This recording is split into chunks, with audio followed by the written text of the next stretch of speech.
Hannah, I just wanted to introduce myself since you're going to start off the presentation. That I'm Sharon Warrington, and I do academic coaching with our students at Gettysburg. And looking at the notes that were posted for why people are here, I'm really excited because we have the information to share with them that they are looking for. So I really feel like we can build some great student success today.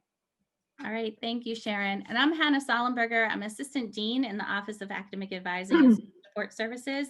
And we are here for the workshop, The Not So Secret Habits of Highly Successful College Students. And the reason we say it's not so secret is because it's habits that many of us either are doing well or maybe possibly not doing well, and things that we might need to continue doing and maybe stop doing. And sometimes it's not a matter of not knowing what we need to do, but it's a matter of kind of starting what we need to do. So we are excited that you're here for us today so we can discuss those things with you. So my part of the presentation is going to be talking with you how to create and maintain healthy, successful habits. And then Sharon Warrington will be doing introduction to proven study skills, things that she has seen work over the years with many students. And then we have an amazing student panel joining us at the end. So we are excited that you are all here for that.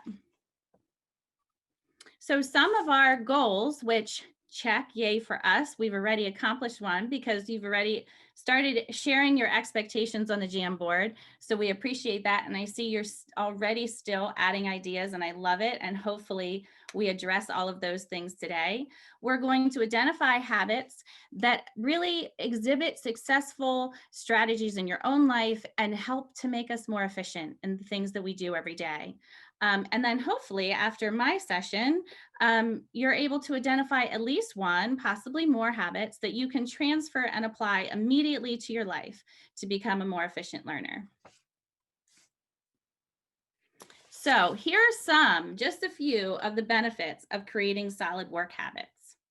So increasing productivity, improving efficiency, creating additional free time, which who doesn't need more additional free time, right?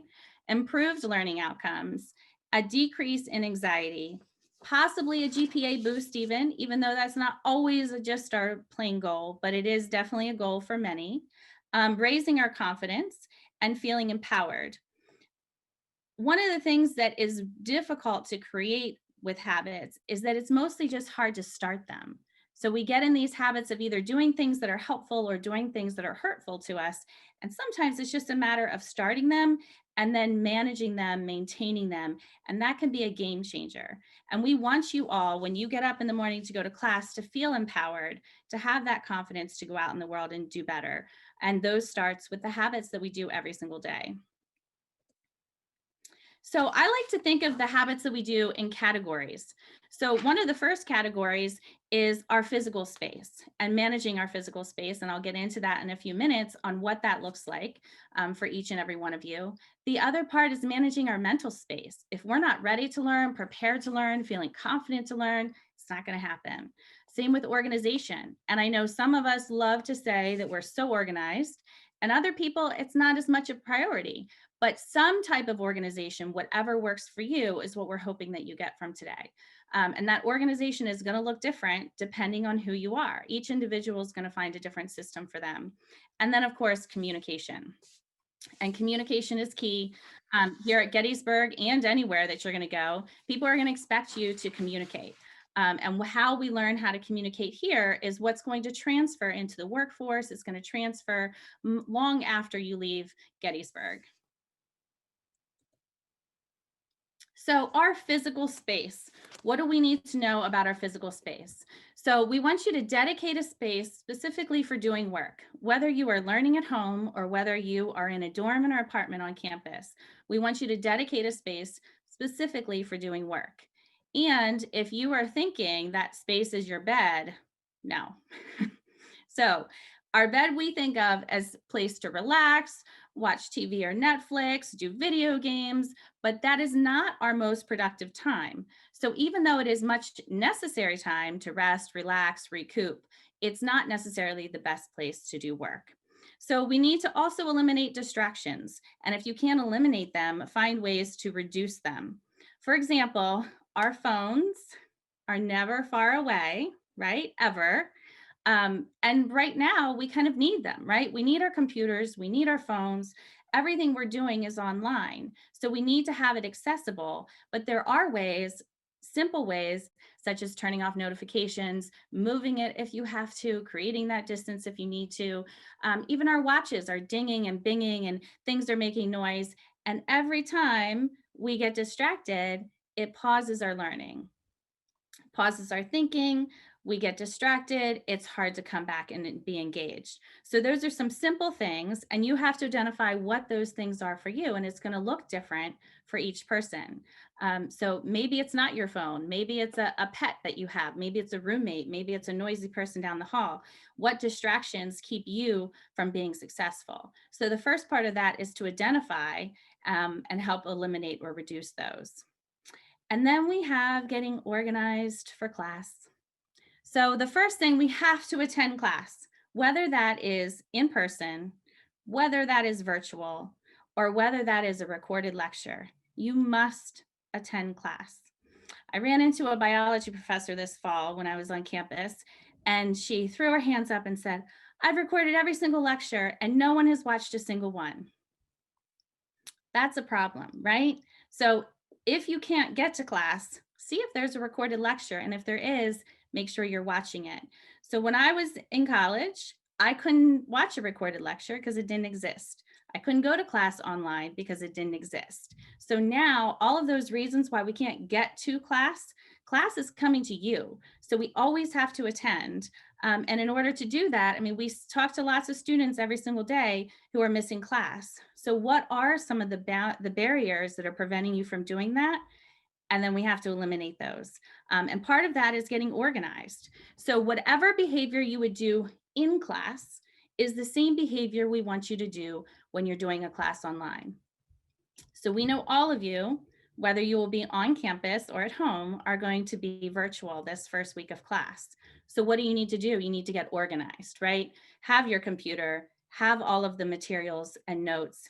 Have you accessed Moodle? Did you forget your password over winter break? Make sure you can get into all of these things. So the first day of school, you don't feel panicked. Okay. February 1, the morning of, is not the best time to make sure you can still access Moodle, you can still access email. You want to do that the week prior, making sure that you have all of those things together that you would need. Even though you won't be walking to class, we still need to have it together. Otherwise, it leads to panic, it leads to anxiety, and it leads to you not being ready to learn. So, not so secret habit, but it's sometimes things that we don't think about until it's too late to get organized. So, the last one, getting physical and staying focused. Getting physical, sometimes for those of us who are working or learning at home, might mean changing location, right? We have a nice setup, which we say dedicate a space specifically for doing work, but sometimes it might be nice to get up and go to a sunny window, or it might be nice to get up and go organize your calendar, your schedule, or answer emails at the kitchen table or somewhere where maybe there are other people around. So sometimes it's just a matter of getting up, moving yourself, get refocused, and have a little bit of change of scenery. And then, of course, the getting physical side is also exercise and moving yourself. So for those of you who will be on campus the first week of class and might not be able to get out and get to the gym and do all those things you normally do, you want to be mindful, taking a walk, doing an online virtual exercise class, something to get your body moving and refocused. It's really easy to fall behind when we're creating new habits. Some of those habits, it creates self-discipline, you know, and self-discipline is kind of a learned behavior oftentimes. So if you know you're not very organized, you've missed a lot of class in the past, what can we do to help that starting off on the right foot for the next semester? So our mental space. So we have preparing mentally. So some of the things that we can prepare mentally are setting up our routines every day, developing routines that work for you. So we just said the bed isn't the best place to do work or Zoom calls or class meetings or homework. If that's not the best place, then what is? Setting up a routine that every day you get up, you make your bed, you get dressed, You don't have to dress to the nines, but even if you're doing online school, maybe pajama pants isn't the best way that you feel motivated to learn. I'm a big fan of pajama pants, but for a Zoom call or a lesson, maybe that's not the best time for it because it sets your mood. It sets your mental space to say, I'm relaxed. Or it can set your mental space to say, I'm in work mode. Okay. So we want you to be in work mode and beast mode every day when you sit down to start to learn. The other part is designating blocks of time. So just like we categorize the physical space, categorizing the mental space is really helpful. So am I having a study time? Am I having a class time? Is there time for self-care? When am I going to meals? Do I get to hang out with my friends? Am I doing a workout? Is there some kind of sports or music practice? So organizing these periods of time in your day, that there are blocks of time. And I'm going to show you an example of that in a minute. But we have to designate those blocks of time so we know when are we doing work, because work is not going to happen unless we plan for it. A lot of students will say, well, I like to do work late at night, and then it gets to late at night and now you're kind of done, you're tired for the day, and somebody asks if you want to come hang out. Hang out with a friend or do work. Well, and now you're tired, so which are you going to pick? So we have to set up those designated times so we know when we're in work mode. One thing that I have set up with my own family, I didn't do it when I was your age, wish I had, but every Sunday night, we review the week at a glance. So what's happening this week, the big stuff, appointments, work schedules, school schedules, everything that's happening. So everybody knows who's on the same page. So if you have a roommate or you're living at home with your family, what's important? What's going on this week? What do I need to know? And then do that again every night and every morning, reviewing your schedule. So the night before, if you have a really early 8 a.m. class, you know, if I stay up till 2 a.m., I'm probably not getting up for that 8 a.m. class. And that's what we want to avoid, right? We want to avoid those situations where now you're panicked, then you start feeling bad, then you avoid your professor, then you don't do the assignment, then you got a 0 on the pop quiz. It's this vicious cycle, right? And now you feel anxious because you've missed class. So if you review your schedule the night before, you look to see what are the things that I need to get ready. So is it an online class? Is it an in-person class? Did I do the reading? Reviewing all of that the night before, and then first thing when you get up, I'm prepared. I got this. Thinking about that will put you in a better space to do well. There should be no room for surprises. And I'm sure Sharon can agree. There's been lots of students who say, well, I didn't even know I had a midterm. I didn't even know that presentation was due. I didn't even know how that happened, right? So you don't want to feel that because that's when you don't feel empowered. That's when you do start to feel like I'm missing something. Maybe I don't belong here. My grades aren't good enough. All of that starts to pile up. We don't want any room for surprises. We want you to be in control of you. We want you to be in control of your day. Especially in the world we're living in right now, there's a lot of things we can't control, right? So, but what you do every day in your world is what you can control. And that's what we want to learn how to do and how to put together. Another part of reviewing your schedule is setting a goal or at least making a to-do list. So if you review your schedule and you see Sunday night, I have an exam on Friday or I have a paper due on Friday. Do I have everything I need, all the materials to do that assignment? Have I reviewed for that assignment so that it doesn't become Thursday night and now the panic sets in that it's not done for Friday morning? So setting those goals or making a to-do list really helps with that.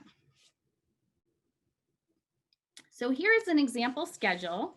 This is an example schedule of someone who is actually here, but we won't mention names. So I have it split so we could kind of see it side by side. But this is an example schedule that's available to all of you on Student Center.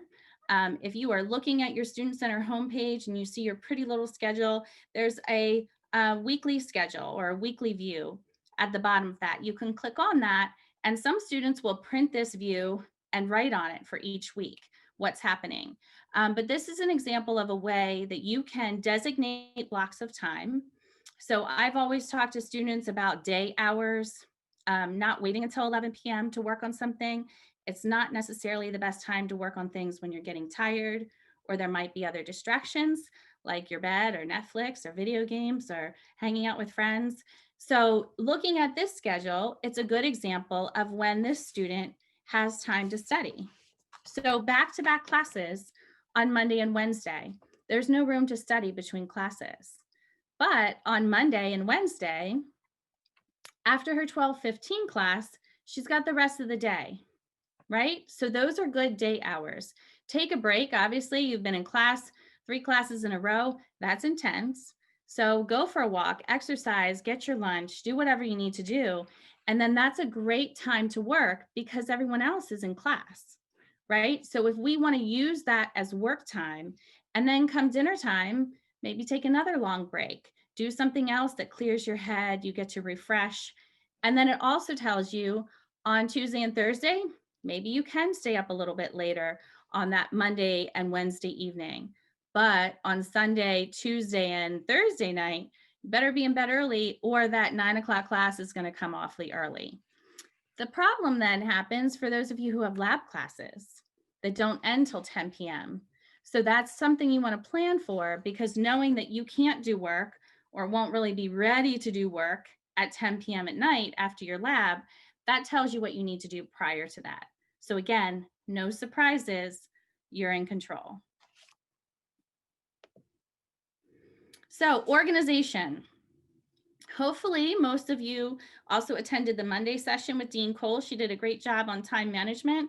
If you did miss it, it'll be on YouTube, and we want you to check that out. She's gave a lot more specific ideas on time management that we're going to do today, because our focus is a little bit different. But setting a schedule is part of that organization and is part of setting up good habits. So we want you to set a schedule, any kind of calendar, but select a calendar that works for you. I know many of you use Google. Many of you still use paper calendars, and many of you set reminders on your phone. I love phone reminders for like class times. So if you know that you either need to log in or walk to a class, you don't want to wait till 5 minutes before, because you're going to be late. And then what happens when we're late is we get panicked. Then now we're late and we're not ready and we're not prepared. So then if we're too late, we just don't go. So those are things that you want to make sure that it's scheduled into your day on when you're going to do work. And that's part of the organization of that. So finding a calendar, whatever type of calendar it is that works for you, there isn't a wrong type. It's whatever works. The Outlook calendar that's attached to your Gettysburg email is also nice. Like this reminder that I sent for this workshop, they go automatically there. You can accept the invite, and then boom, it's on your calendar. It's not something that you have to add separate. Google is very user-friendly with a lot of things, so you can certainly check that as well. But setting a schedule and then organizing that information. You all have a lot of information coming at you from a lot of different methods, much more than students even did a year ago. There are tons of information coming at you all the time. So in order to organize that and not feel overwhelmed, we have to organize not just the paper and the tangible information, but organizing the digital information. And those can be emails, it can be the work assignments that you do on your computer. And then the hard part is maintaining that, because it's not just about putting it in once, but now, you know, a due date changed, or maybe something was updated. So we have to continually maintain that digital information, because oftentimes it is changing. For those of you who are going to be on campus, even things like testing appointments, those need to be in your calendar. They need to have reminders. You need to make sure you don't miss them. So it's one more thing that if we're organized and we know when it's happening, we're in control, it's fine. When it becomes not fine is when we feel rushed, we don't know what to expect, things start to pile up, it's happening at the same time as your class. Those are the things that we want to make sure we try to avoid. So keeping your calendar up to date, whatever kind of calendar that you choose to use, and making those adjustments when changes are made. And then of course, other duties, things that you have to do, that all of us have to do, whether you're a student or whether you're an adult in the workforce, things like laundry and cleaning your room and hanging out with your friends and taking a break and exercise. Where are those going to fit? So if you look at your schedule and you look at when I have class, Those are blocks of time you don't have, right? That's class time. So when I said for mental space, designate a time, well, going to do laundry right before your 1 o'clock class isn't going to work, right? So you're designating blocks of time so you are in charge and you know when you have time available and when you don't, or when you might need to say no if a friend's asked you to do something. So here's an example from an inbox, and I kind of created these tabs to give you an idea of how I do mine. So inbox material, and you don't have to do it this exact same way. You know, over the winter break, I wanted to organize a part of my class that I had never organized before, because I love to organize. So I had to look up ideas because I was fresh out of ideas. So if this idea is something that you're like, I never thought about that, I'd like to do it, awesome. If it's something that you think, oh my goodness, I would never remember to do it, then just pass by, but kind of take it all in. So for example, the inbox are all the things that I have not answered yet. It's unread emails, new emails, or maybe I've read it and I haven't responded yet. Maybe I needed to find something out. Maybe I need to go get some more information. Then they stay in my inbox. Otherwise, you could archive it for everything spring 21. College information, which you're getting a lot of college information. That's testing information, it's updates, it's dashboard requests, it's registrar information, it's digest information. It's anything that you get that you don't want to delete, but you don't necessarily need it sitting there looking at you. So then when you are looking for something, you have to scroll through and figure out how to do it, right? So you can make an archive, you can make a college information. And some students have said it has worked for them to list which classes they have this semester. So, and then if you get a email from Professor Warrington, who teaches ES 129, you slide that into ES 129. So then when you say, I know she sent an update on that assignment or a change in the Zoom link or anything, now I just go to ES 129 and you are in control, not somebody else, you're in control. Here's the downfall, is if we make it too specialized that we don't know where we're putting things, or if it's an assignment for ES 129 and I accidentally put it in a History 110, now I might have trouble finding it. So you have to be careful if you do this method. It works really well if you're meticulous about where you put things. So keep that in mind. And it also helps to update. You know, a lot of faculty will say they reach out to students and they don't get a response. So you want to make sure if it's in my inbox, I haven't answered, I know I need to respond to that faculty member. And that can sometimes be helpful. Here's an example of some digital information, which I know you all have. Documents in Word, making files for those either per class or even just semester. It can be all spring 21, or it can be what classes that you have assignments for just this semester. Once you write a paper, do a study guide, anything that you do, you can slide into that folder. What I've seen with students is they either save it on their desktop and it's super unorganized with all these little boxes on your desktop, or it's possible that things just get lost. You forget what you named something, which that has happened to me. The name that you name the document makes a whole lot of sense when you name it, maybe not so much sense a couple weeks later. So saving the documents in a logical way that's easy to find frees up other time that you could be studying and doing other things. Because what happens is when we go back in to kind of find something, now we can't find it. But again, it's the same as before, what I said on the last screen. If you organize it too small, then it might get hard to find. Or if you slide something into the wrong folder, it might also be hard to find. But it's a good place to start to kind of organize all of this digital information that's coming to you and that we've never really had to organize in this way before. So communication. So faculty, when they write to you, it's a crazy thing, but they expect to hear back from you. Now, if it's just an assignment update, it's okay. But the same is true for us, and it will be true for you when you get into the workforce. If a boss or a colleague writes to you, you know, sometimes there are emails that don't require a response. Sometimes it's just, here's this for information.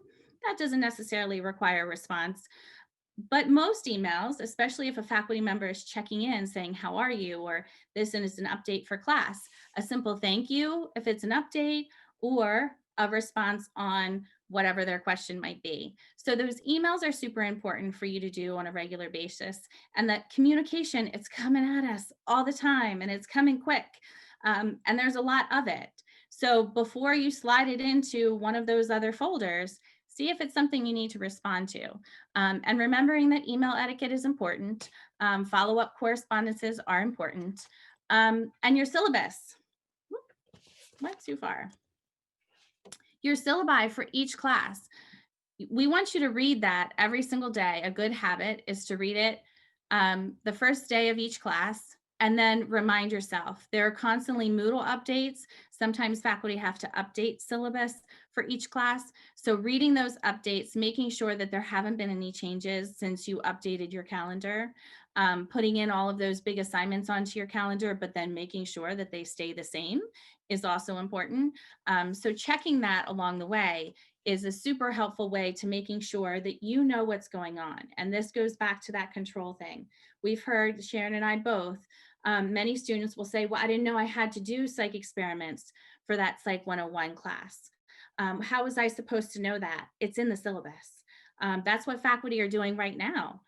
They're spending winter break looking at what information they have to update on the core syllabus that they're going to give you on that first day. So if they're giving you, or these are the instructions for the whole semester, we don't want any surprises. It also allows you to take ownership for what things I have to do between now and the last day of class. And it's just a good habit. If they took the time to write it, it's probably important for you to take the time to read it. And those are just good habits. It's the same with anything the whole way through. If you join a club, it might be important for you to learn what it's all about. If you are going for an appointment with Center for Global Education or career engagement or appointment with us, it's important for you to keep those appointments. If you make an appointment, keep an appointment. And arrive on time, whether that is on Zoom or whether it's in person. So all of these ways that we communicate are building habits that are going to last you a lifetime. That's one of the things that I love about a liberal arts education. It's not just teaching you things that you need to know for today.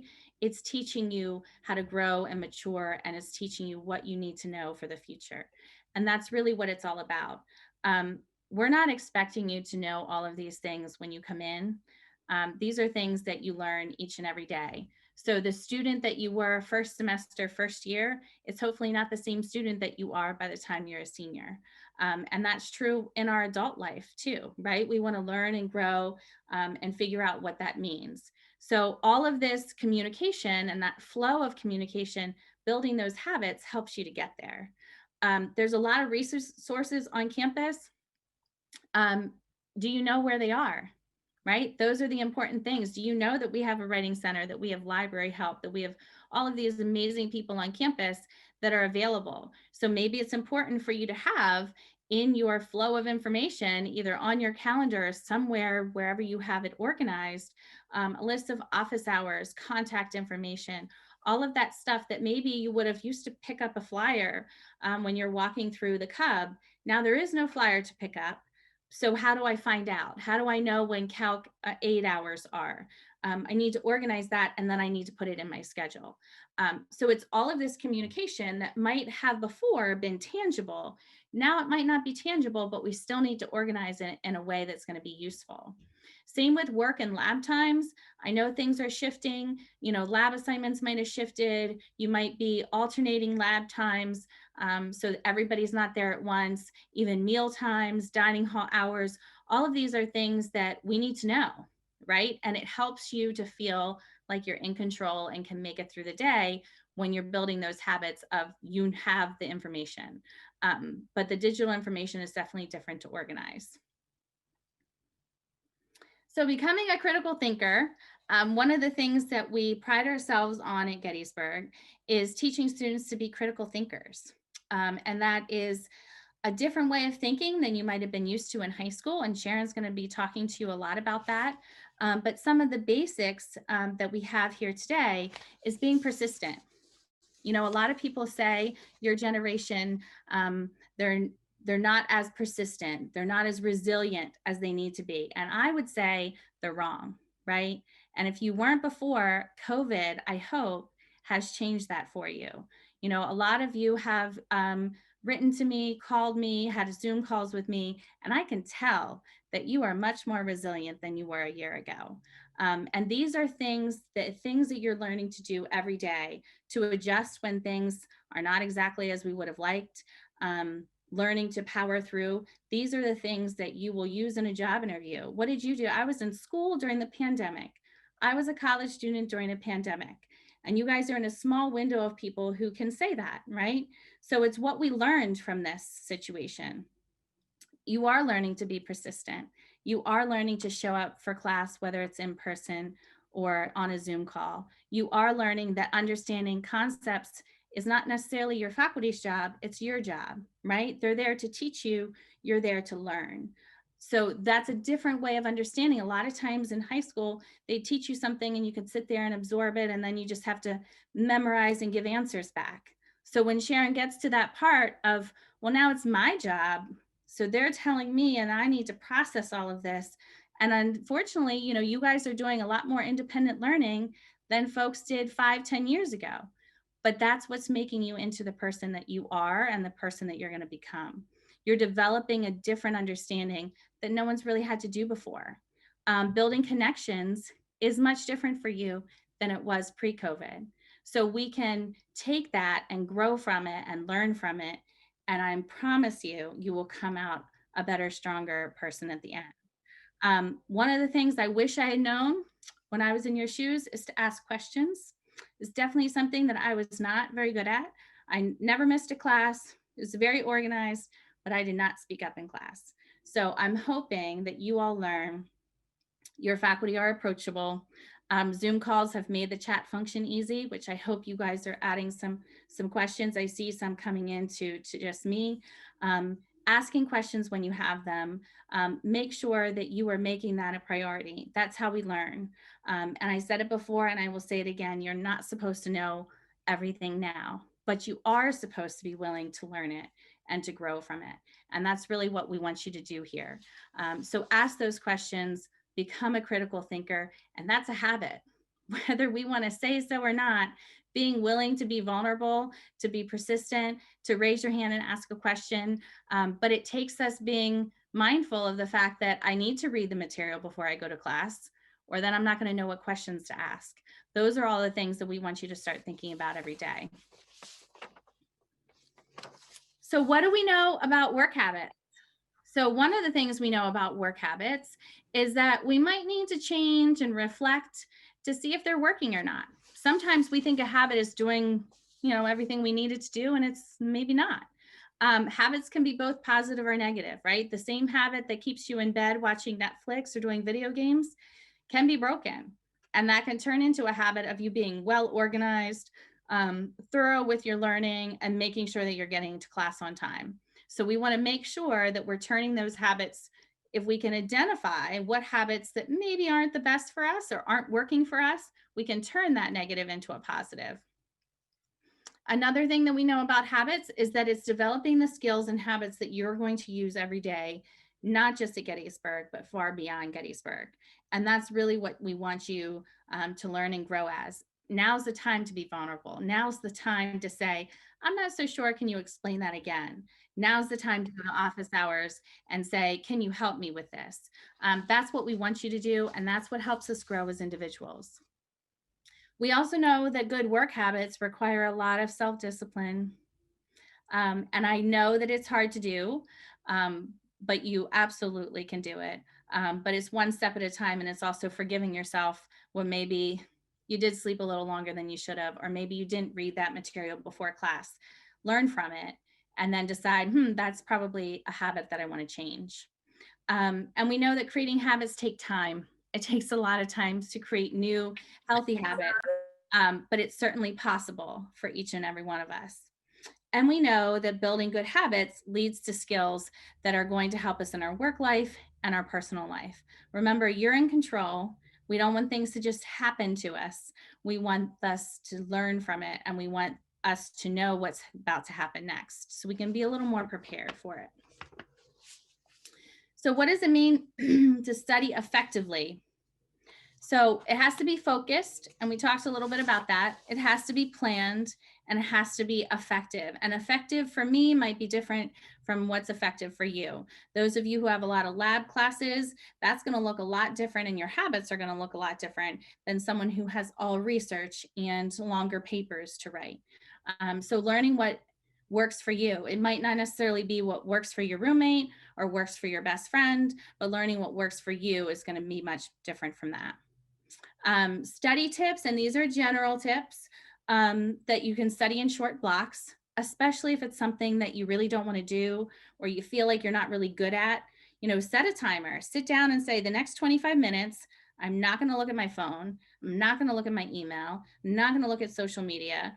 I'm not going to answer the door if somebody's knocking. I'm going to sit down. I'm going to do this for 25 uninterrupted minutes and then take a break.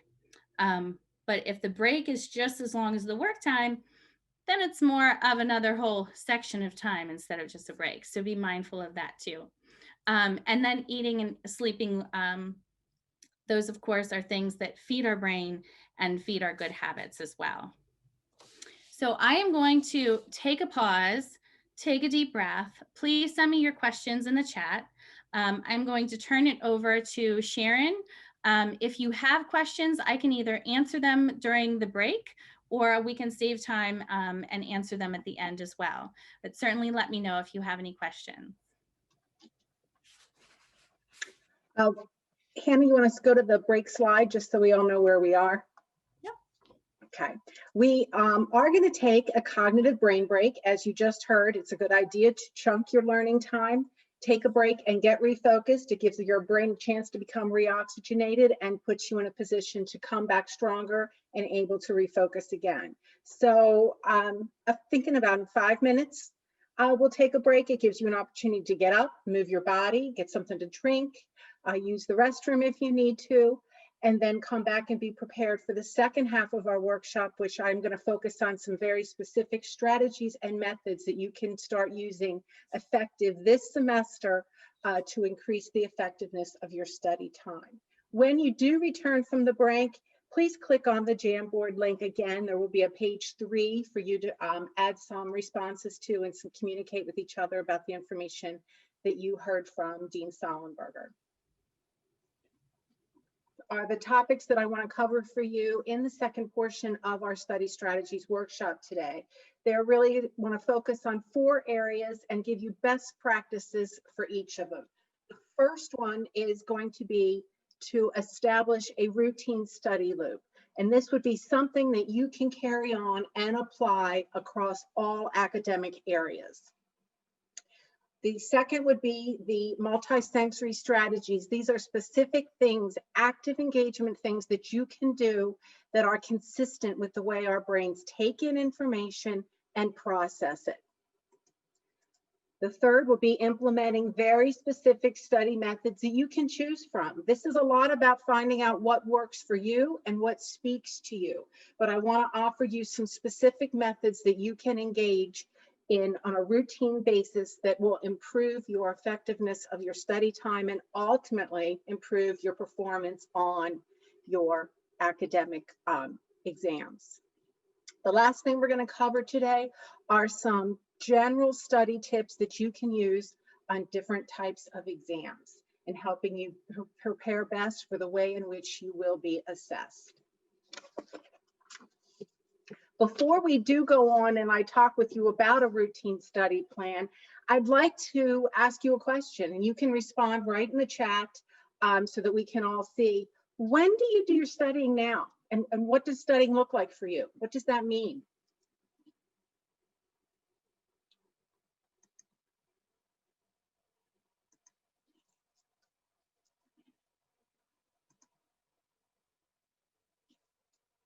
I see rereading the textbook. That is a common one.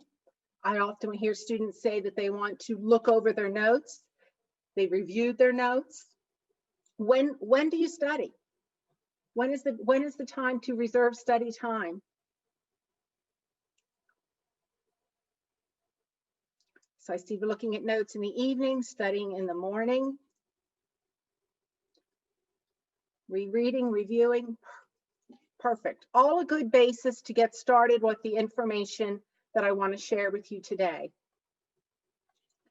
And what I'm hoping you'll be able to do is take the point where you are right now and learn to add additional layers that will help bump up your study plans that you probably implemented from high school in through your first year or years at Gettysburg, but really be able to go to the next level and prepare yourself in the best possible way for college exams.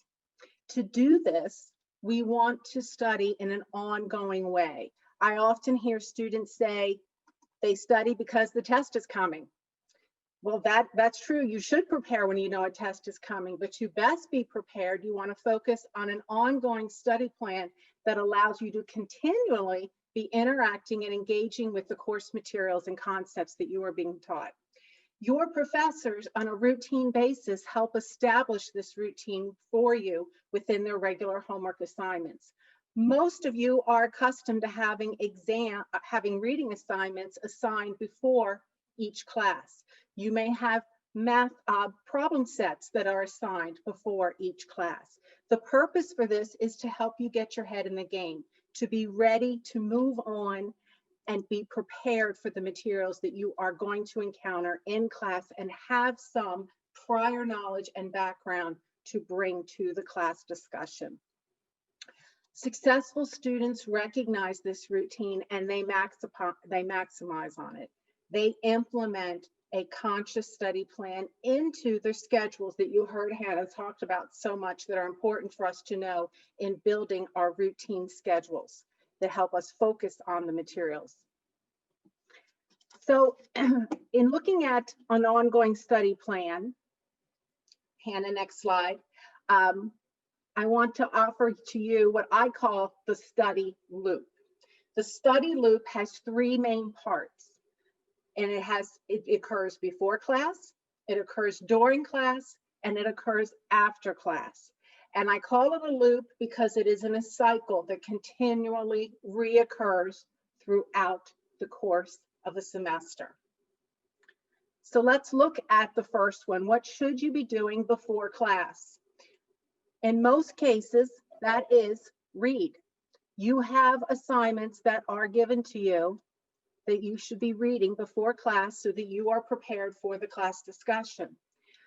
And most of us know this, but I often hear, I'll say, are you doing your class readings? And I get tentative answers on, yes, I try. I'm behind in those readings. Sometimes students come to me and they're weeks behind in those readings. That is not a place of confidence that you feel that you're going to be prepared when you're not knowing what's happening in that class. And as you heard Hannah say, you want to be in control and know what to be ready for when you walk into that class. So doing those before class reading assignments is critical for your immediate success. The best way to prepare for those are to use pre-reading strategies. Students will say to me often when they say, oh, you know, I try to do the readings, but I open the book, I don't really understand, I don't know where this is going, I don't know what I'm supposed to know. There are things that you can do that can help you pull out the key information before you even read a word. Textbook readings are common before class. Articles are common reading homework assignments, as are some novels that are embedded within course curriculum. The best thing to do before you do that reading assignment is to preview it. Authors do wonderful things to let us know what is important within a textbook. Look and see, what are the words that are bolded? Are there definitions that are written in the margin of the textbook? What are the headings? What are the subheadings?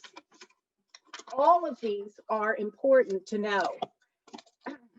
Looking for questions that may be written in the textbook. Those are things that you should be able to answer upon completion of the reading.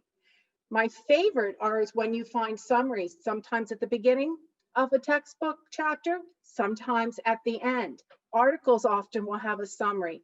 The summary are the key points the author's telling you are the big takeaways.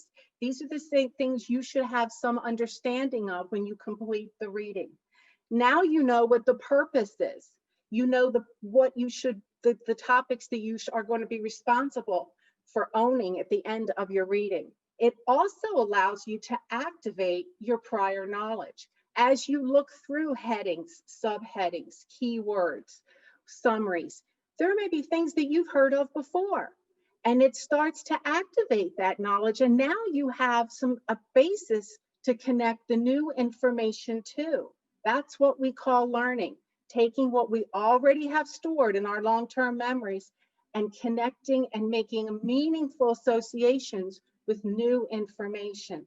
That's what learning is. So after you've established your purpose and your prior knowledge, now you're ready to complete the reading.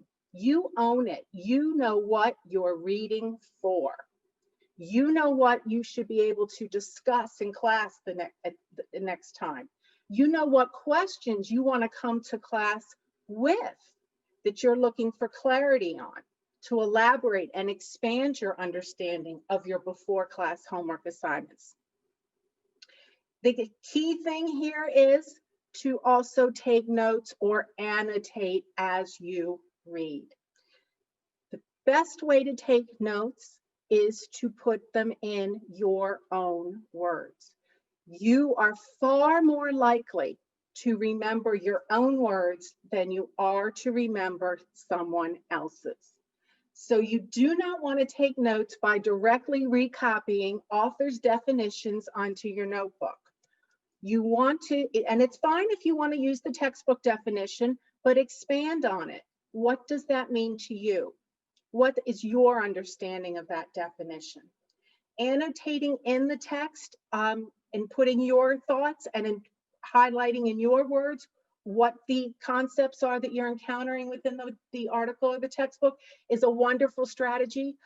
But in the world of ebooks and online readings, this feature is not as common as it once was. It's something that I love. You're going to see I have a pencil in my hand. I don't ever read or study anything without a pencil in my hand. That's a little preview of what's to come. I'm going to be talking to you about this. Some professors make this a required step in the homework. You don't just have to do the before class reading. You need to take notes and turn the notes in. That is because they are emphasizing to you the value and importance of the pre-class step of knowing what the content is, interacting with it, and coming to class prepared to engage with the discussion, with the concepts, with the new material that you are going to encounter in a lecture. So once we're ready, let's see what is step 2 in our loop is to record. This is your active portion of your lecture. This is what you do during class. Hannah has already stressed the value and importance of being in class. You cannot effectively complete a study loop or this step without attending your class. And this means if it's a traditional in-person class, if it's a Zoom class, and even if it is a pre-recorded lecture, your interaction in that class time is essential for academic success. So I believe you already know for the first step, which is to take notes in class. We all know we're supposed to do that. PowerPoints are a guide. You should be taking notes on your PowerPoints. You want to be extending what you see in your lecture slides. Some students like to leave space in their pre-class notes so that they can take in-class notes side by side. That is an option. It is a personal preference. The reason that it's so important that you are in class is so that you can focus in on the key material that is being stressed by the professor. Professors do things that allow you to know what the key points, the big takeaways are. Very often they will say, when I teach a class, I always say, this is important. You will need to know this.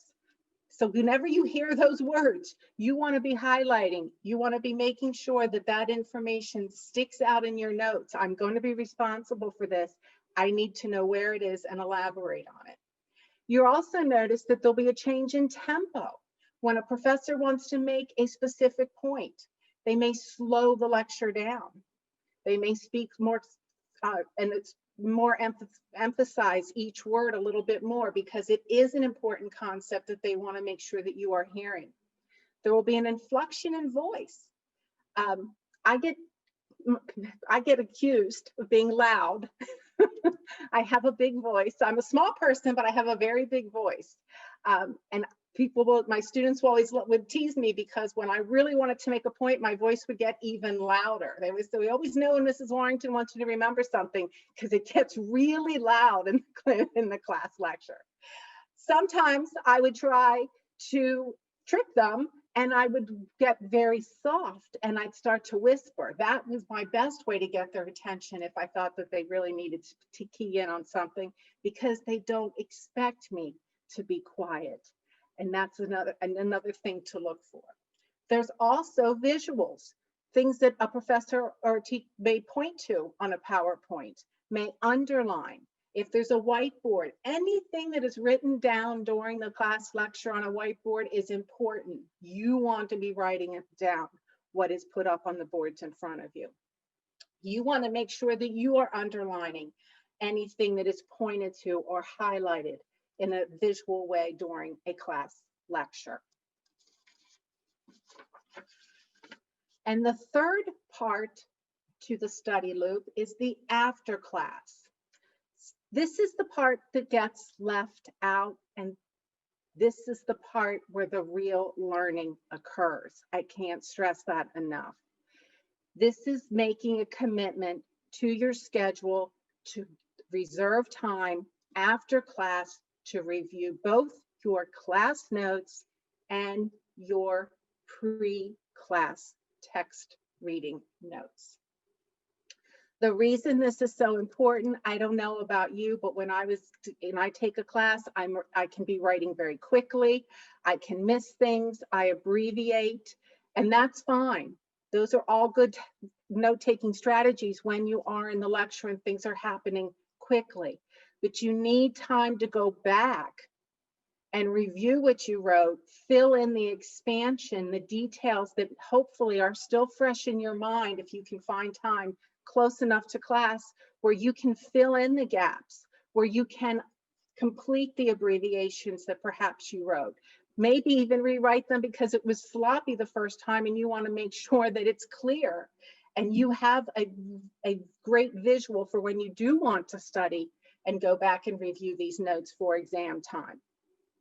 It also allows you the opportunity to connect what you read for your pre-reading, your pre-class readings to the class lectures. You're looking for the connections. You're looking for the overlap. You're looking for portions that need to be expanded. Maybe something was just briefly mentioned in the lecture, but you know when you read the book, the textbook, that there was a lengthy description of that concept, and you now need to go back and marry those two things together so you have a full understanding. So you're looking to make connections, examples. You want to focus on how do you apply this information? What's the elaborative discussion that we had in class in regards to the concepts that you experienced in the pre-class readings? And everything that you know that was stressed, you want to make sure that you highlight those concepts now so that you do see the main concepts developing from class to class, and you have a really well-developed place where you can go and as a source to prepare yourself for the pending exam that you know is coming. Many of you in the chat, when I asked you how do you study, talked about notes. I review my notes. I reread my notes. The quality of those notes is imperative to the study time. You're using that as your foundation. You want to make sure it's a really strong foundation to utilize when you're going and using your study methods that are going to get you prepared for exam time.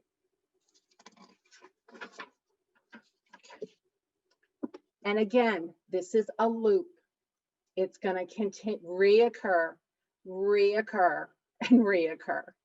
I realize when I present this for the first time to students that it feels cumbersome and tedious.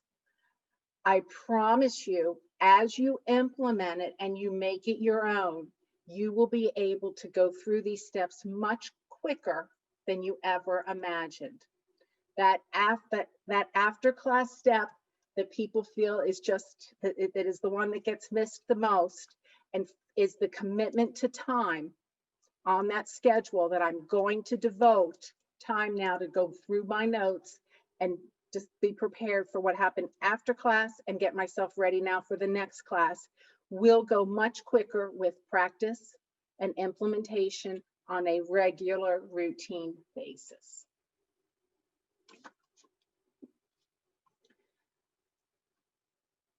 Something I want you to add to all of your study things are some multisensory strategies.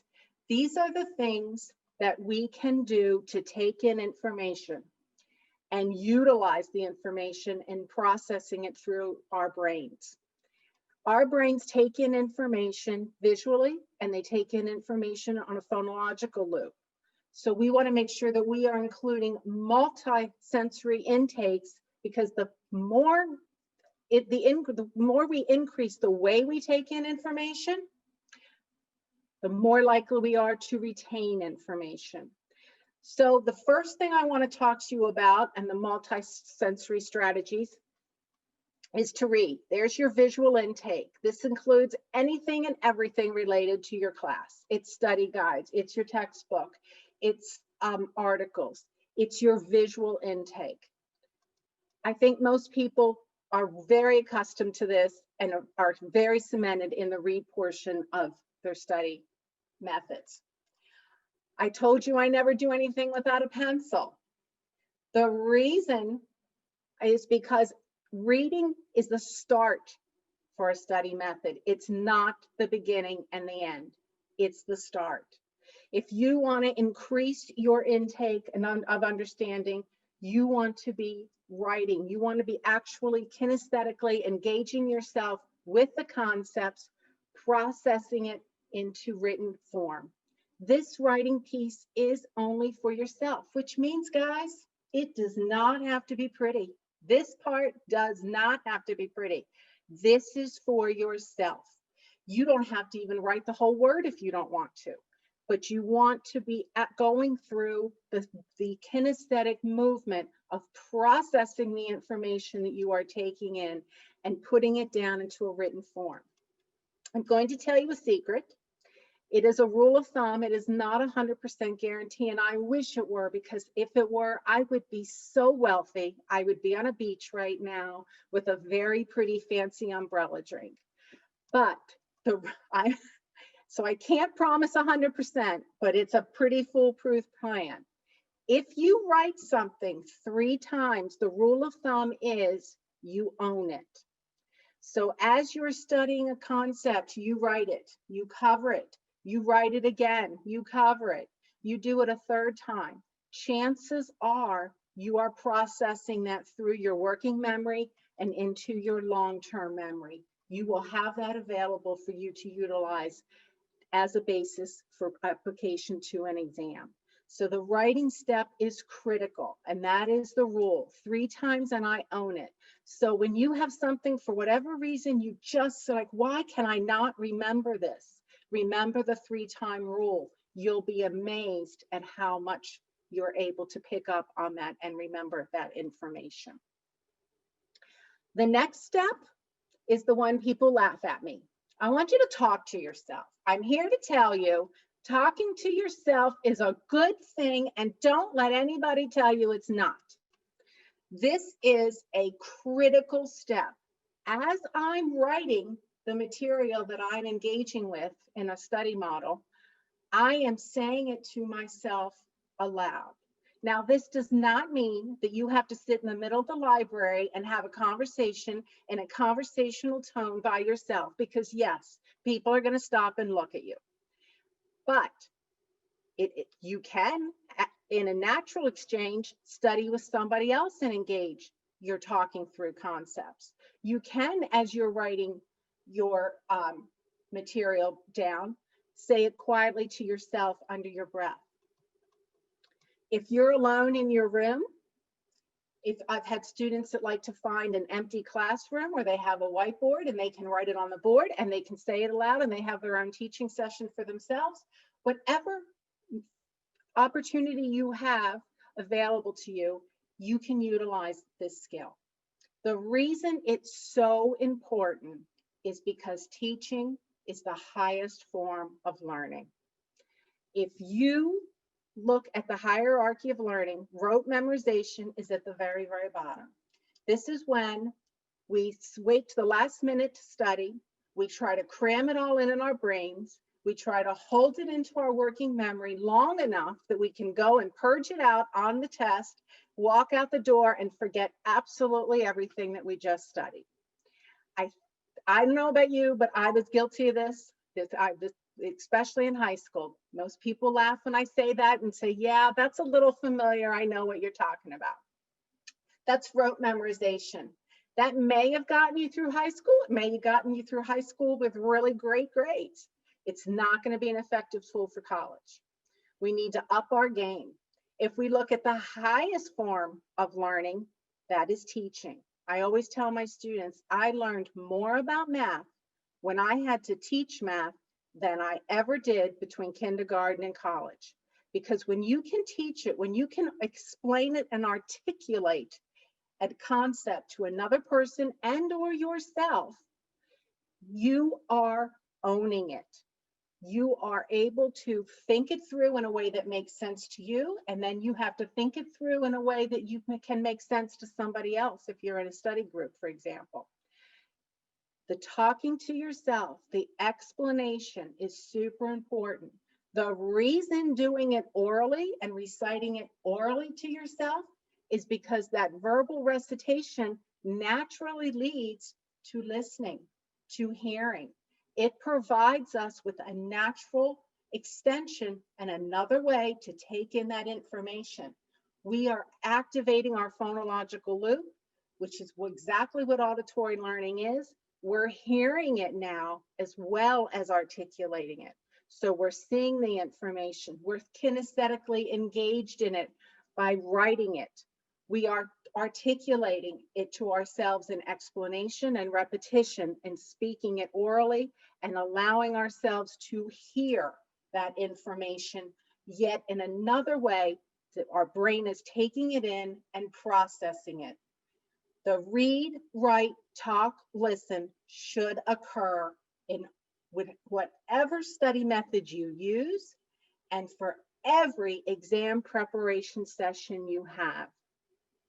It is the foundation to everything you do because it is the way your brain takes in information, processes it, and ultimately retains it. And that is our objective in studying. We don't want to just hold information in our working memory long enough to purge it out because that's not going to get us the college results we are looking for when we talk about final exam grades and ultimately GPA. In college, we need to be able to use and apply our information. It's no longer about holding facts in our working memory. It's about understanding the facts and being able to apply them and using them into the testing situations. So this is super, super, super important. Yes, this is something you should have a note on and a star by and a highlight. I want to read, write, talk, and listen every time I am engaged in a study method and in a study session. What I want to do is give you now some very specific models that you can choose from to apply the read, write, talk, listen to. It doesn't matter which one of these you choose. I want to preface it with the importance of having an appropriate workspace. Hannah did a wonderful job of explaining the foundations of being in the proper headspace to study and having a location that is designated for studying. That location should be free of distractions.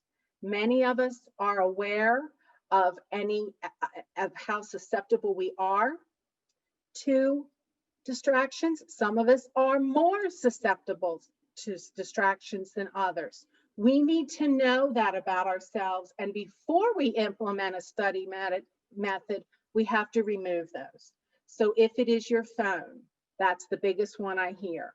Put it away, put it to bed, put it somewhere where you can't see it. If there is an emergency, you will be alerted. You do not want to study with your phone next to you. You do not want to see the alerts coming on. You don't want to see the text coming on. People say to me, well, I just, was going to take a quick break, and then it was 3 hours later. You've got to eliminate those distractions, because any one of these is only as good as the energy and focus and commitment that you put into it.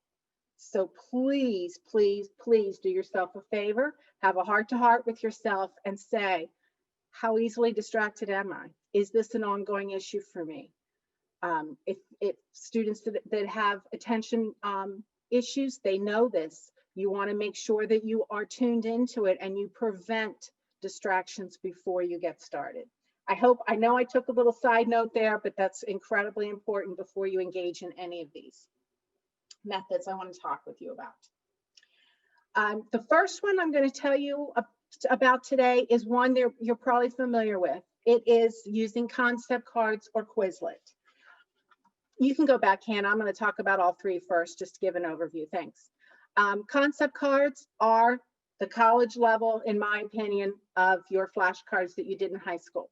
We're going to bump that up. We're going to now take your high school flashcard and we're going to turn it into a college concept card.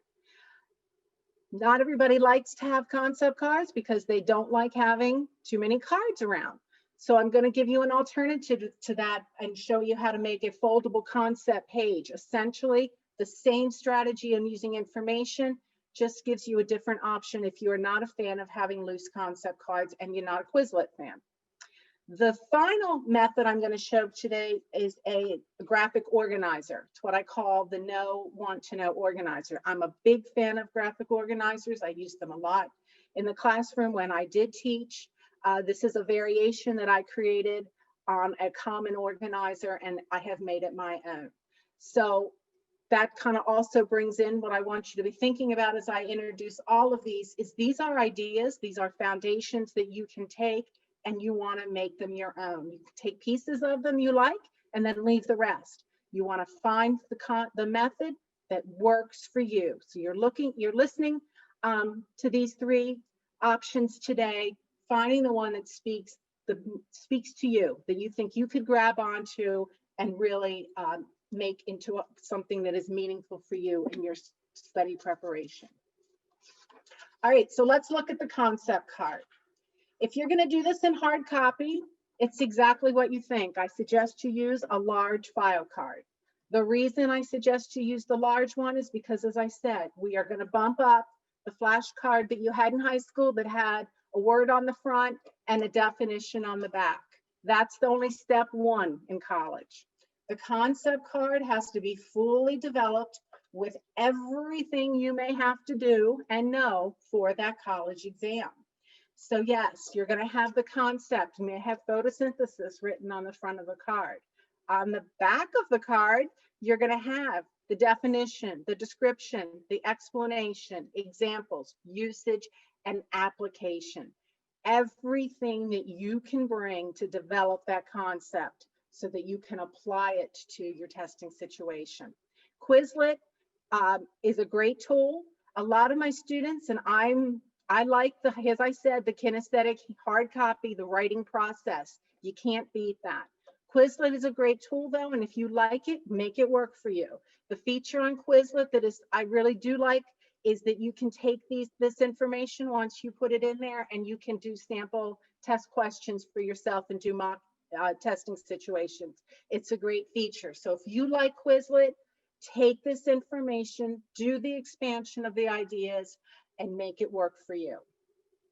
The foldable is essentially the same information, But if you do not like having the loose cards, but you want to do the writing kinesthetic component, you can do this with a spiral notebook if you want to keep it all in one place. You can do it in a binder. You can do it with a single sheet of paper. You fold your paper, you put your concept on the outside, the inside holds all your information. So now you have a concept page going through the writing process, but you don't necessarily have a pile of loose cards. All three, both of these allow you the option, if you do the hard copy, to create 3 piles. As you go back and as you make these cards or your foldable or the Quizlet, you are doing the read, write, the talk, the listen. You are not mindlessly writing information in a card that you're going to study later. You can use the foldables and the concept cards during your routine study loop. As when you do your after class, you can make these as you go, which a lot of students like to do, and they have it all in place and build on it throughout the unit. But when you do want to go back and review and study them, the cards and the pages loose pages allow you to do 3 piles. You can go through and you have a pile of, I know these, I got it, I'm good. You don't need to focus a whole lot of attention on what you already know. You can do a second pile. I kind of got this, but I'm not quite there yet. And then you might have the, I have absolutely no idea pile. But it clearly identifies what you already have owned, what you need to work on, and what you really need to study so that you can move all 3 piles into one. I got this. I'm confident I'm ready for this exam. So it gives you the opportunity to visually see where you fall with your competency on any given concept or topic that you may be tested on. The organizer, the know, want to know organizer, is only a handwritten option. Well, you could do it. You could create it. Actually, I should say that you could create it online if you want to. I shouldn't say that. Most people, when I do this, we do it with a hard copy just for visual effect. But it is taking a paper and it is folding it. The concept is going to go on the outside. So photosynthesis, again, on the outside. When you fold it vertically, this one has to be vertical so that it makes sense when you open it if you're doing lined paper. On the left column, you're going to start with what I know. This is where you record without looking what you already know on your concept. So what do I already know about photosynthesis without looking at my notes, without going back to my textbook? Check yourself. Do you own it, or is there missing information that you want to put on the right column of your paper? What do I want to know? And when you're finished, you have a complete expert page on your concept, and you have an understanding of what you already know, what you own, and what you need to focus your study time on. So I had a student one time, and this is how I always present it, know and want to know. I had a student one time saying, I love this, but I would do it backwards. And I was like, okay, tell me what that means. And they said, I would start on the right side. I want to know up front everything I have to know on this topic. And then I'm going to fold it over and test myself and say, what do I know now?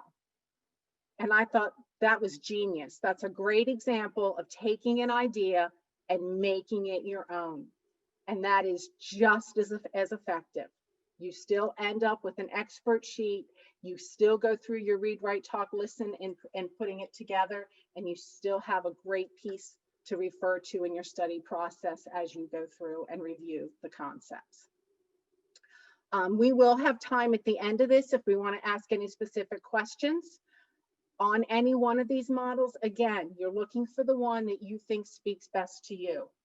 I want to make sure that we do have time in our last few minutes here before we bring in our students to look at some tips for different types of exams that you encounter on a regular basis in college and how best to prepare for them. The first exam type I want to talk about is probably the most common. It's the multiple choice and open-ended exam. all of the methods that I just previously talked through with you are great for preparing for these types of exams. The concept cards, the foldables, the know, want to know organizers.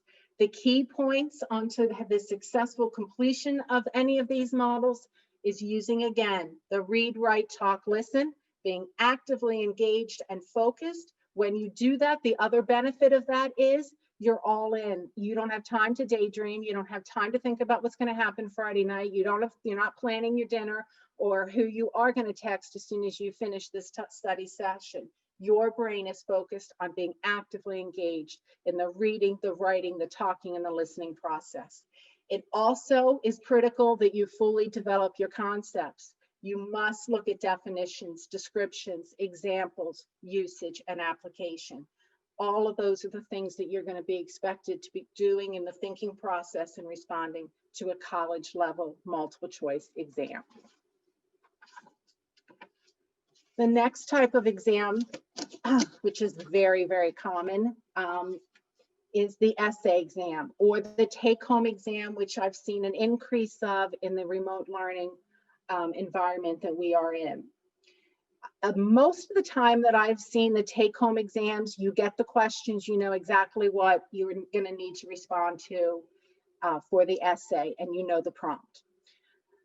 For essay exams, you may know what the prompts are going to be. You may be given a study guide that has a list of 10 or 20 different topics that are all fair game.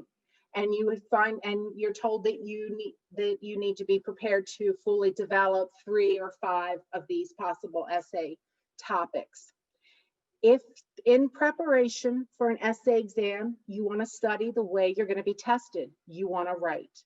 So to prepare for an essay exam, you want to be developing outlines and written development of the ideas. College essay questions are expected to be thoroughly discussed with details. The key word there is details. It is common for students to come into my office very upset. They thought they were prepared, but they are very unhappy with their essay exam grade. And the comments, 99% of the time, are lacking specific details, further development required. So how do we focus our studying to make sure we have that up front? You're developing your studying pattern here with the essay question. Think of the study outline or the paragraph development as you would a college level paragraph. Yes, you need to identify your topic, which is your topic sentence. What is your topic about? Define it, identify it. You're going to build on that in your next layer. You're going to give some major supporting details. You're going to explain what that topic is. What does it mean? Number 3 here is the difference between the A and the B and the B and the C. You need a 3rd layer onto your college level paragraph, and the minor supporting details. Minor supporting details give further explanation of the major supporting details. The how, the when, the where, the why. Those are the fine details that college professors are looking for. Sociology is big on this. Anthropology exams are big on this. Psychology. But all college essay questions are expected to have the minor supporting details included. That's the part that you want to include in your preparation step, as well as the development of the idea and the major details that are associated with it. The final type of exam I want to spend a few minutes on are the math and science exams, our formula-based exams. Again, we study the same way we're going to be tested. So for a math exam or a lot of our science exams, that means we do math. So the math may be part of your study loop, the homework set problems, the practice problems that are routinely assigned. So when we prepare for those exams, we're going to utilize those homework problems, the practice problems. I know chemistry professors give, sometimes they're optional, extra practice problems each week. And students don't always stay on top of those. But then when the exam time comes, Then I asked them if the practice problems were on the exam. Yes. Yes. So that should be part of not only your routine loop, but go back and use those practice problems in your test preparation as well. Math and sciences also often give practice exams. If you can get through a practice exam and you own that practice exam, you can feel confident that you're ready to go into the exam testing session and do well. The secret here is a combination of all of them. You want to use all the resources that are provided to you, and that includes the PLA sessions, the Calc Aid, office hours, asking if there's extra practice problems available, utilizing all the opportunities that are available for you to practice the formula-based problems that you will be expected to respond to and complete on a math or science exam. I am a little out of breath. Trying to keep an eye on the time here. I think we're pretty close. I would ask you, before we bring in the student panel, to click back to the Jamboard really quick and just share a method, a study strategy here that you think you could grab onto and implement February 1st into your plans to develop new and effective strategies for the upcoming spring semester. And then I'm really excited to have our students share ways in which they've taken all this information and made it their own and have found academic success.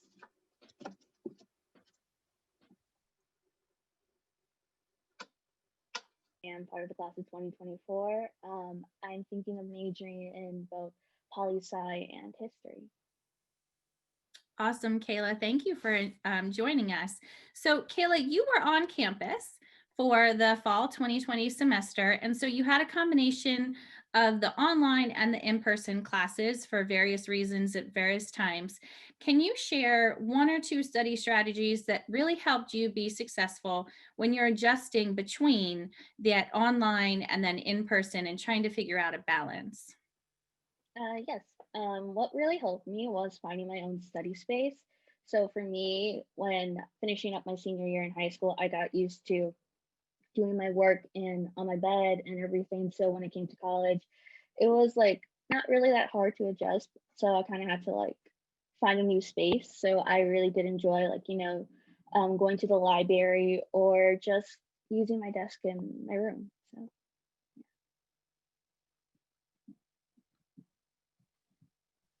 Thank you, Kayla. What advice would you give for students who are looking to improve study habits? So maybe some things that we already talked about, or study habits that you have found have worked for you or some of your other friends while you were studying on campus. What I found really helped me was just, working with friends when you were stuck on some stuff, like especially when there was like a big test coming up, like study groups, that would really help me. And just being organized by having a planner or something. I'm a big planner person, so I really do enjoy color coordinating stuff and like using my planner. So yeah, I personally prefer like using like an actual planner instead of digital. I just feel like I would remember it more. Awesome. Thank you, Kayla. I will say there is a great satisfaction in writing things down and crossing them off. And we can't necessarily do that when they're online. I feel like I'm not getting things checked off my list like I would really like to. I am always amazed at how most of my students prefer to do a hard copy planner for all of those reasons. Yeah. And if not a planner, at least a daily to-do list does help, keeps you focused. Our next panelist is Ms. Akila, and I will let you introduce yourself if you are ready. Hello, everyone. My name is Akila. I am a junior class of 2022. I am a double major in political science and philosophy with a minor in business. Thank you for joining us, Akila. It's so good to see your face. I haven't seen you for a very long time, not just because of COVID, but because you were studying globally. So welcome back. So did you notice a significant difference with your experience studying globally? Because we have folks that are joining us today that will be eventually studying globally and maybe globally, but still remote. So there's a lot of that going on. And how did you adjust to those study habits? Well, I'll brief everyone by saying I definitely did write a couple of notes for all of the questions. So what they're saying is quite true, and it's color coded and it's all indicated here. But to that question, studying globally did not go as anyone would expect. You know, you think I'm getting on the plane, I'm going to whatever university, I'm taking these courses, it's going to be a wonderful time. Yes, it was. However, COVID did not change from being in America to being in the country that I was in, which was the UK. However, I had the ability, as both Kayla and Harrison mentioned, to be on a campus, right? So that kind of helped me kind of miss out on that having to be in my own room or trying to find a space issue that many students are having with remote learning. So I was able to find space in the library, which was still open on that campus, as well as in my room when times got really distorted and I couldn't go to the library, but that's kind of what it looked like for the most part of my study abroad experience. Good. So, and I know you're a very successful student. So did you feel like there were some changes that you adjusted to with things being remote that really worked for you that you could share with everybody? Yeah, but I think they'd probably be some of the same skills that I use already. So one thing I have here is that following my learning outcomes or the learning objectives on my syllabus, it's probably very remedial. It's thought to be remedial. I always try to print out my syllabus as early as the semester begins, see what's on there, plan out all my exams, plan out all my homework assignments in both a planner and or like a to-do book like I have right here. And that kind of sets me up because then it allows me to use my time to make sure that I do the studying I need to do, or I prep myself for the work that is to come. Specifically, if you're looking to go to the UK, guys, be aware that there's no homework. That was probably one of like the biggest things to me. I emailed my professors a billion times. They're like, hey, do I have homework? Hey, like, are we gonna get homework? Like, hey, what's my grade consist of? Is it homework?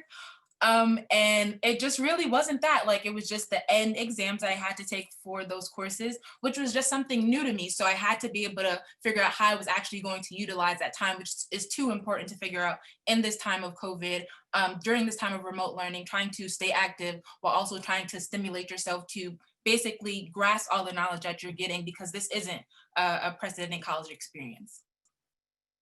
So it sounds like a lot of self-discipline, self-control, like learning independently came into play for you. Yeah, I think that's a big takeaway for this whole pandemic for everybody, honestly. As Harrison mentioned, he had to put his phone away in his room. It seems really small, but it's forcing us to grow up faster than we thought for some of us, in particular ways, for the better. I just hope, even if we don't see it in the moment, we'll see it retrospectively. And I actually really agree with you. It's that other silver lining, because that's what is expected when you go out into the workforce. No one's going to say, hey, did you forget you had a meeting at 8 a.m.? So those are all the things that we're going to have to do. We're going to have to adjust to. So I think that you all are super resilient, and I just love that you're making the most of this COVID experience. Thank you, Akila. Which is crazy to say. I am an organization management studies major, and I'm also a Spanish minor. Nice to have you with us, Emily. And I cannot believe you are a senior. I have no idea where the last 4 years went. I know, it's crazy. It really is. So can you briefly discuss what your academic journey has been like over the last 4 years here at Gettysburg? Oh, wow. Okay. So Sharon knows me personally, so she knows that I made a complete 360. So I'll just start briefly by saying that for those of you who are from the PA area, I'm from Doylestown. So I went to Central Bucks East. I was in a very prestigious school district in high school, very academically strong.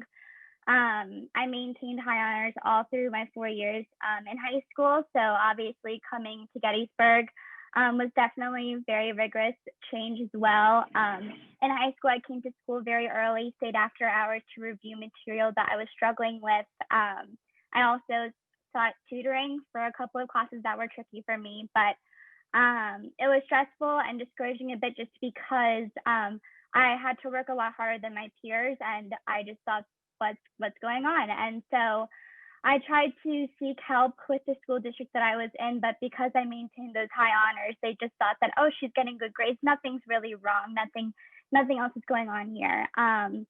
So coming to Gettysburg, I did really receive a wake-up call, especially now that the academics are certainly a lot harder than high school. I struggled a lot my first year, mainly just with not really knowing what to expect as a student going from high school to college. That jump obviously is big for everybody.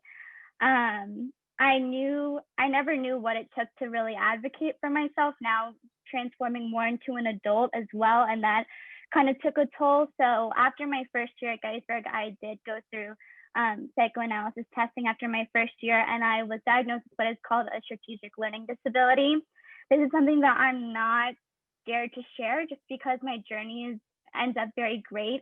This basically impacts my reading comprehension skills and my working and long-term memory processing. So obviously going to a liberal arts college, you're doing a lot of intensive reading.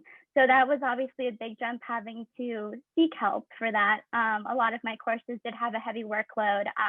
And I was basically upset that first time finding out what was going on, because I thought that something was wrong with me. And then after a while, I truly believed it, but then seeking help through academic advising, Sharon was my academic coach, and she helped me realize that nothing was really wrong with me, that it was just a small roadblock that was motivated me, honestly, to work a lot harder. So I started working with Sharon, who was my academic coach during my sophomore year. It was right after I declared my major. She helped me with a lot of reading and articles that I had from my classes, really breaking down the material into terms that I understood, which really helped me. Going through a lot of study skills and strategies, a handful of which was covered earlier in the presentation, in addition to reading and breaking up multiple choice questions, kind of going through those test-taking strategies.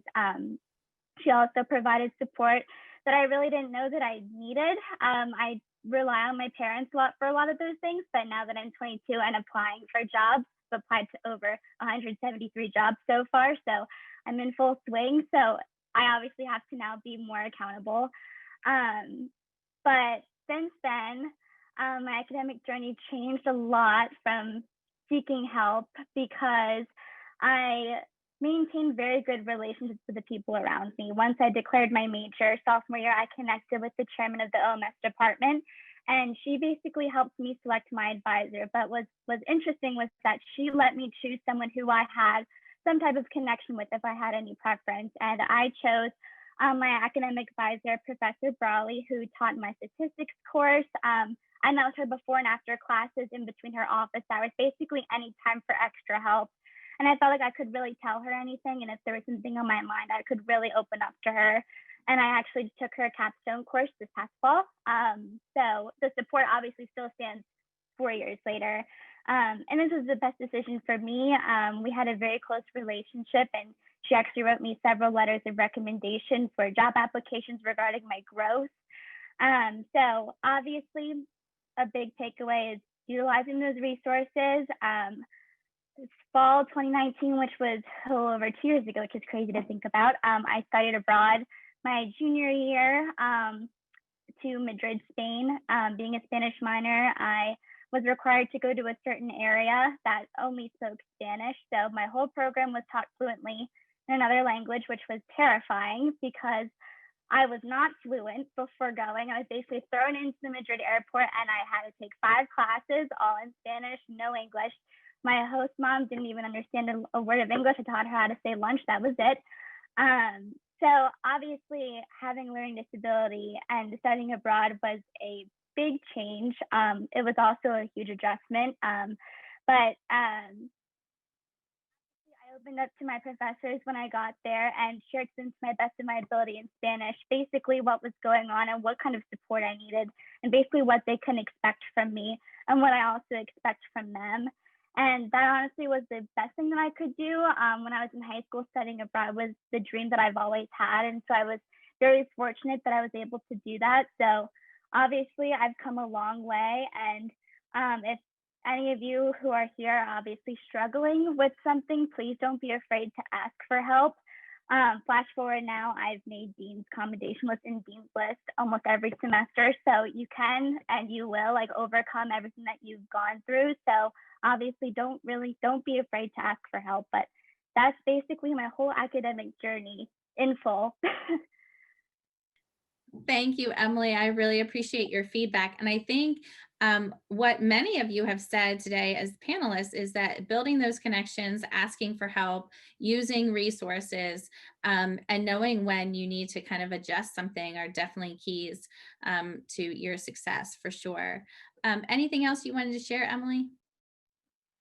Yes, I also keep a planner of all of my things that I have, and I do cross them off. I highly recommend it. It actually gives me a sense of accomplishment after a busy day, crossing everything off, knowing that you've achieved everything that you want to achieve. Another piece of advice that I have is to utilize your friends. They are also here to help you. A big help for me in my academic success was they helped me study. For me, I am a visual learner, and I know for some of you that is also the case. So I actually taught them a lot of material that was on my exams that I was taking. And it was helpful for me not only memorizing material in my own words, but also understanding it and translating that into me teaching them what it was all about. And that was very helpful. Try to stay organized as much as you can. For me, I have 4 on-campus jobs.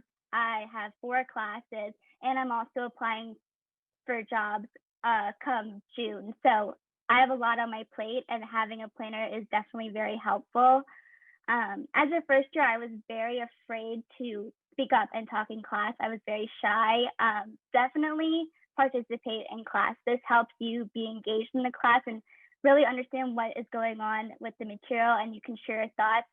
This also helps your grade. If you do not participate in class, you will see a damper in your grade. My capstone, half of the class was based on participation grade. So I highly recommend you speak up. Also, you can learn from the people around you. I learned a lot from my peers when they gave their opinions on different matters in class, and that was really helpful. Any work that is optional for class, do it. The professors will learn a lot about you and your work ethic if you go above and beyond. I definitely recommend that, but also don't be afraid to ask for help. That is what your professors and academic advisors are here for. Outside of that too, academic advising is also here for you. I personally was terrified to ask for help in the beginning, and I thought lesser than my peers because I had these internal struggles and a hard time learning at their capacity. But reaching out to members of academic advising for that support, as well as your advisors and even your friends if you want to, now that they know, like, if you are struggling and they can help you, you are really not alone in the process. So you'll obviously come out strong. And I hope from my story that I share with you all today that you really aren't afraid to ask for help, because I am a senior in college and I still ask for help. I do. So don't be afraid to do that. That is my advice. Thank you so much. I knew you all were fabulous before you came today, but I did not know some of the things you have in common is obviously the solid work ethic. You're high achieving because you are using your resources, you are asking for help, you are asking questions, you're learning from your mistakes. And like Akila said, you're persistent.